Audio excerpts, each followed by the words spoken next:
Hi students, ನನ್ನ ಎಲ್ಲ ಆತ್ಮೀಯ ವಿದ್ಯಾರ್ಥಿಗಳಿಗೆ ಫಿಸಿಕ್ಸ್ ವಾಲಾ ಕನ್ನಡ ಚಾನೆಲ್ಗೆ ಹಾರ್ದಿಕ ಸ್ವಾಗತ ಸುಸ್ವಾಗತ. ನಾನು ನಿಮ್ಮ ಮ್ಯಾಥಮೆಟಿಕ್ಸ್ ಮೆಂಟರ್ ವೈಷ್ಣವಿ. ಮಕ್ಕಳೇ, ಇವತ್ತು ನಾನು KCET ಅಪ್ಲಿಕೇಶನ್ ರಿಲೇಟೆಡ್ ಒಂದು ಅಪ್ಡೇಟ್ ಅನ್ನ ತಂದಿದ್ದೀನಿ. ಅದೇನು ಅಂದ್ರೆ ನೋಡಿ, ನೀವೆಲ್ಲ ಅಪ್ಲಿಕೇಶನ್ ಫಾರ್ಮ್ ಅನ್ನ KCET ಅಪ್ಲಿಕೇಶನ್ ಫಾರ್ಮ್ ಅನ್ನ ಫಿಲ್ ಮಾಡಿರ್ತೀರಾ ಆಲ್ರೆಡಿ, ಹೌದಾ?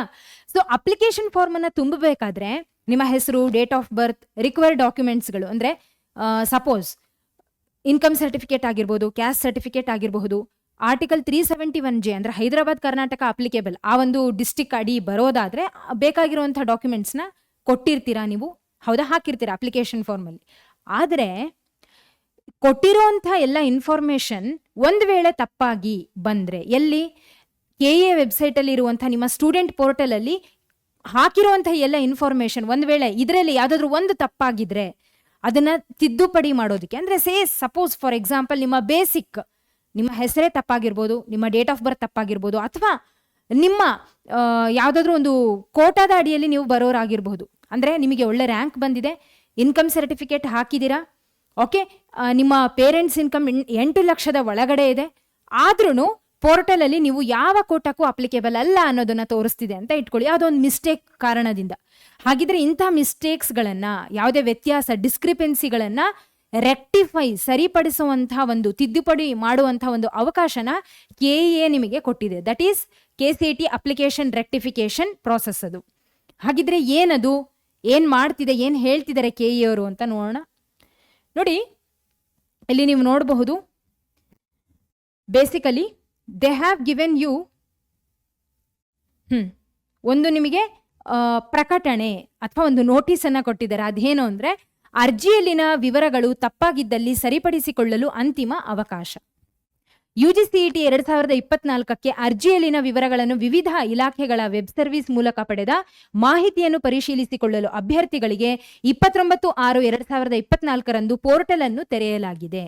ಓಕೆ, ಅಂದ್ರೆ ನಿಮ್ಮ ಒಂದು ಅಪ್ಲಿಕೇಶನ್ ಫಾರ್ಮ್ ಸರಿ ಇದೇನೋ ಇಲ್ವೋ ಅಂತ ನೋಡೋದಕ್ಕೆ ನಿಮ್ಮ ಸ್ಟೂಡೆಂಟ್ ಪೋರ್ಟಲ್ ನಿಮಗೆ ಓಪನ್ ಇರುತ್ತೆ. ಓಕೆ, ಅಭ್ಯರ್ಥಿಗಳಿಗೆ ಅಂದ್ರೆ ಕ್ಯಾಂಡಿಡೇಟ್ಸ್ಗಳಿಗೆ ನಿಮ್ಮ ಮಾಹಿತಿಯನ್ನ ಪರಿಶೀಲಿಸಿಕೊಳ್ಳಲು, ಓಕೆ, ನೀವು ಜಸ್ಟ್ ಟು ಸ್ಕ್ರೂಟಿನೈಸ್ ದಟ್, ನೀವು ಅದನ್ನ ಒಮ್ಮೆ ಅದನ್ನ ಅಬ್ಸರ್ವ್ ಮಾಡೋದಕ್ಕೆ ಪೋರ್ಟಲ್ ಅನ್ನ ಓಪನ್ ಮಾಡಿದರೆ. ಯಾವಾಗ ಅಂದ್ರೆ 29/6/2024 ಅಂದ್ರೆ 29 ಜೂನ್ ಅಂದೇ ಓಪನ್ ಆಗಿದೆ. ಒಂದು ವೇಳೆ ಎಲ್ಲ ಸರಿ ಇದೆ ಅಂದ್ರೆ ನೀವು ಪೋರ್ಟಲ್ ಅನ್ನ ಓಪನ್ ಮಾಡ್ತೀರಾ, ನಿಮ್ಮ ಇನ್ಫಾರ್ಮೇಶನ್ ನೋಡ್ತೀರಾ. If everything is all right ಅಂದ್ರೆ ಎಲ್ಲಾ ಮಾಹಿತಿ ಸರಿ ಇರುವವರು KAಗೆ ಬರುವ ಅಗತ್ಯ ಇಲ್ಲ. ಎಲ್ಲ ಕರೆಕ್ಟ್ ಆಗಿದೆ ಅಂದ್ರೆ ಎಲ್ಲೂ ಹೋಗೋ ಅಗತ್ಯ ಇಲ್ಲ ನೀವು. ಓಕೆ, ಅಂತಹವರಿಗೆ ವೆರಿಫಿಕೇಶನ್ ಸ್ಲಿಪ್ ಡೌನ್ಲೋಡ್ ಮಾಡಿಕೊಳ್ಳಲು ಸದ್ಯದಲ್ಲಿಯೇ KA ವೆಬ್ಸೈಟ್ ನಲ್ಲಿ ಅವಕಾಶ ಕಲ್ಪಿಸಲಾಗುವುದು. ಎಲ್ಲ ಓಕೆ ಇದೆ ಅಂದ್ರೆ ಏನ್ ಮಾಡಬೇಕು, ವೆರಿಫಿಕೇಶನ್ ಸ್ಲಿಪ್ ಅನ್ನ ಡೌನ್ಲೋಡ್ ಮಾಡಬೇಕು. ಅದನ್ನ ಸದ್ಯದಲ್ಲಿಯೇ KA ವೆಬ್ಸೈಟ್ ನಲ್ಲಿ ನಿಮಗೆ ಅವಕಾಶ ಮಾಡಿಕೊಡ್ತಾರೆ ಡೌನ್ಲೋಡ್ ಮಾಡ್ಕೊಳ್ಳೋದಕ್ಕೆ. ಒಂದ್ ವೇಳೆ ಸರಿ ಇಲ್ಲ ಅಂದ್ರೆ ಏನ್ ಮಾಡಬೇಕು, ಹೌದಾ? ಅದೇ ತಾನೇ ಇಲ್ಲಿ ನಮಗೆ ಬೇಕಾಗಿರೋದು. ಅಭ್ಯರ್ಥಿಗಳ ಆನ್ಲೈನ್ ಪೋರ್ಟಲ್ ನಲ್ಲಿ ಗ್ರಹಿಸಿರುವ ಮಾಹಿತಿಗಳ ಬಗ್ಗೆ ವ್ಯತ್ಯಾಸವಿದ್ದಲ್ಲಿ ಅಂತಹ ಅಭ್ಯರ್ಥಿಗಳು UGCET 2024ಕ್ಕೆ ಸಲ್ಲಿಸಿದ ಏನು ಅರ್ಜಿ ಪ್ರತಿ, ಪ್ರವೇಶ ಪತ್ರ, ಹೌದಾ? ಅರ್ಜಿ ಪ್ರತಿ ಹಾಗೆ ನಿಮ್ಮ ಪ್ರವೇಶ ಪತ್ರ ಅಂದ್ರೆ ಏನು?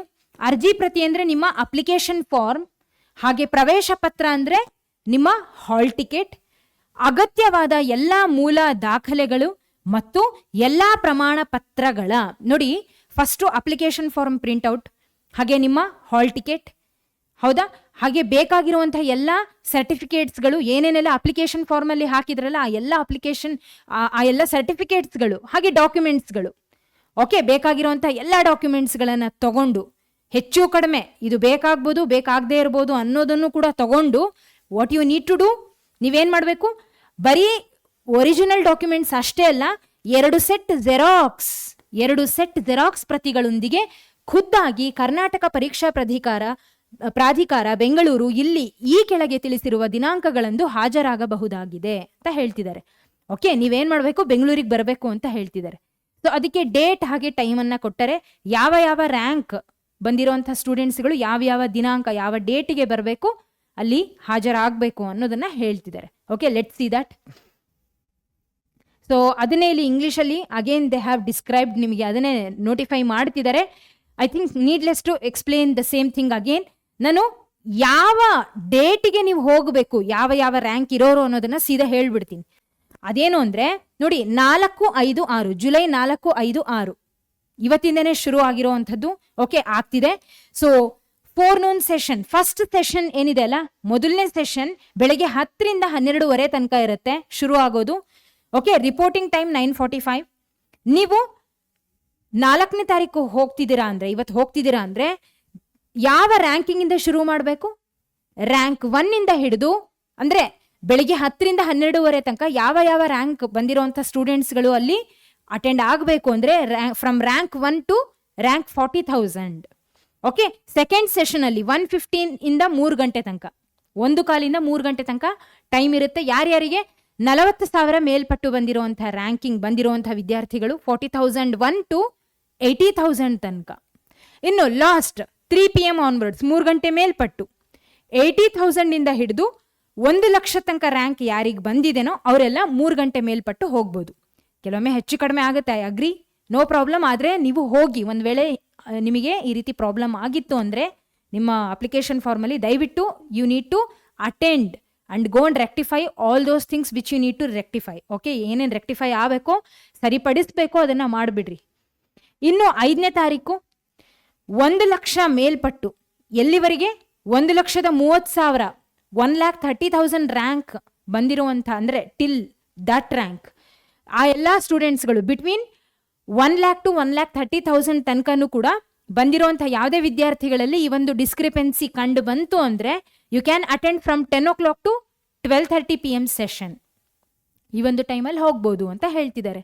ಇನ್ನು ನೆಕ್ಸ್ಟು 1:15 3 ಗಂಟೆ ತನಕ, ಅಂದರೆ 1:15 ಟು 3 PM ಅಲ್ಲಿ 1,30,000 ಮೇಲ್ಪಟ್ಟು 1,60,000 ತನಕ ಬಂದಿರುವಂಥ ವಿದ್ಯಾರ್ಥಿಗಳು. ಅಂಡ್ 3 ಗಂಟೆ ಮೇಲ್ಪಟ್ಟು 1,60,000 ಇಂದ ಹಿಡಿದು 1,60,001, ಅಂದರೆ 1,60,000 ಮೇಲ್ಪಟ್ಟು 1,80,000 ತನಕ. ಲಾಸ್ಟ್ ಡೇ 6ನೇ ತಾರೀಕು ಜುಲೈ ಏನು ಅಂದರೆ ಬೆಳಗ್ಗೆ 10ರಿಂದ 12:30 ತನಕ ಯಾರ್ಯಾರು ಅಟೆಂಡ್ ಆಗ್ಬೋದು? 1,80,000 ಮೇಲ್ಪಟ್ಟು 2,10,000 ಅಂದರೆ 2,10,000 ತನಕ ಯಾರ್ಯಾರಿಗೆ ರ್ಯಾಂಕ್ ಬಂದಿದೆ, ಇದಿಷ್ಟರ ನಡುವೆ ಬಂದಿರುವಂಥ ರ್ಯಾಂಕಿಂಗ್ಸ್ಗಳು ಬಂದಿರುವಂತಹ ಸ್ಟೂಡೆಂಟ್ಸ್ಗಳು ಹೋಗ್ಬೋದು.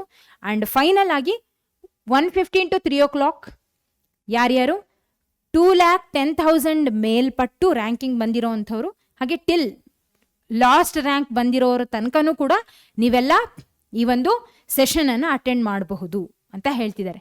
I hope this is clear. ಅರ್ಥ ಆಯ್ತಾ? All right. So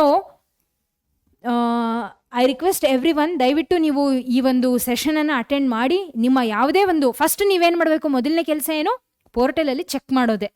okay, so portal open ಇದೆ, ಚೆಕ್ ಮಾಡಿ.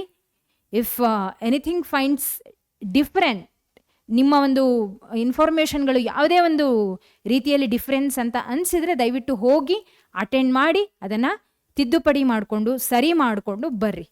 All right, and all the best for each and every one ಅಂತ ಹೇಳ್ತಾ ಇವತ್ತಿನ ಈ ಒಂದು ಸೆಷನ್ ಇಲ್ಲಿಗೆ ಮುಗಿಸೋಣ. ಸೊ ಈ ವಿಡಿಯೋ ನಿಮಗೆ ಹೆಲ್ಪ್ಫುಲ್ ಆಗಿರುತ್ತೆ ಅಂತ ಅಂದ್ಕೊಂಡಿದ್ದೀನಿ. ನೆಕ್ಸ್ಟ್ ವಿಡಿಯೋದಲ್ಲಿ ಮತ್ತೆ ಸಿಗೋಣ. ಅಲ್ಲಿವರೆಗೂ take care every one, have A great day. ಮತ್ತೆ ಸಿಗೋಣ. ಧನ್ಯವಾದಗಳು.